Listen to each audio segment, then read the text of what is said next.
یہ پھاٹک والا مدرسہ میں نے یہاں حفظ کیا ہے۔ میرا خیال ہے لوگ تو پھر باتیں کرتے ہیں نا، چندے سے پلاٹ لے لیے، چندے سے پراپرٹی بنا لی۔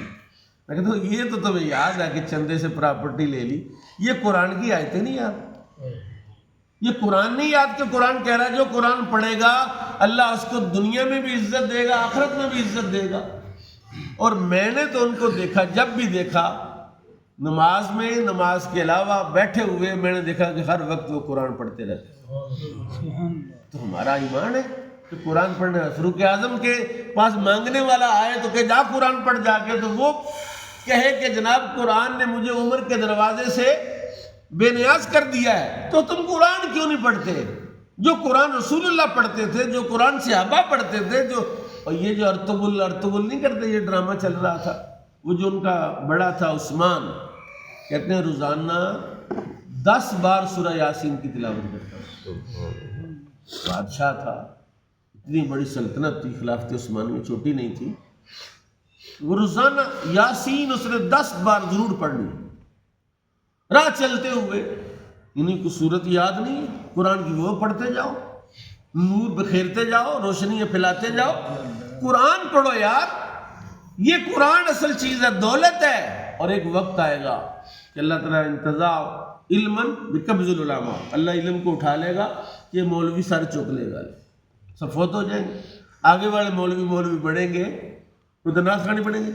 یا میں سمجھتا ہوں جو آج کل آپ BA اور پتہ نہیں کیا کیا پڑھا رہے ہیں بچوں کو، آپ بچوں کو تو مالدار دیکھنا چاہتے ہیں، لیکن مالداری تو اس کے ساتھ ہے، دنیا کی مالداری بھی اور ایمان کی مالداری بھی اور تقوی کی مالداری بھی اس کے ساتھ ہے۔ یہ مشاہدہ 1400 سال سے یہ سارے سلیبس ختم ہو گئے، بدل گئے، روز بدل رہے ہیں، لیکن یہ قرآن بدلا بدلے کچھ نہیں بدلا، ہم بدل گئے، ہم نے قرآن سے رشتہ توڑ لیا، ناطہ توڑ لیا ہے۔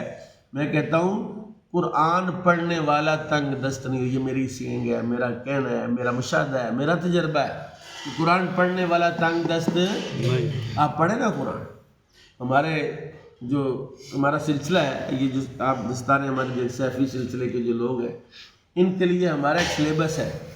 نماز فجر کے بعد سورہ یاسین پڑھتے، نماز ظہر کے بعد سورہ فتح پڑھتے، نماز عصر کے بعد سورہ نبا پڑھتے، نماز مغرب کے بعد سورہ واقعہ پڑھتے، نماز عشاء کے بعد سورہ ملک پڑھتے۔ یہ تو پڑھنی ہی پڑھنی، یہ تو لازمی ہی لازمی، تقریباً پونا پارا تو یہی بن جاتا ہے۔ روز پونا پارا جو بندہ پڑھتا ہے اس کی صحت بھی ٹھیک ہو جاتی ہے، اس کی حالات بھی ٹھیک ہو جاتی ہے۔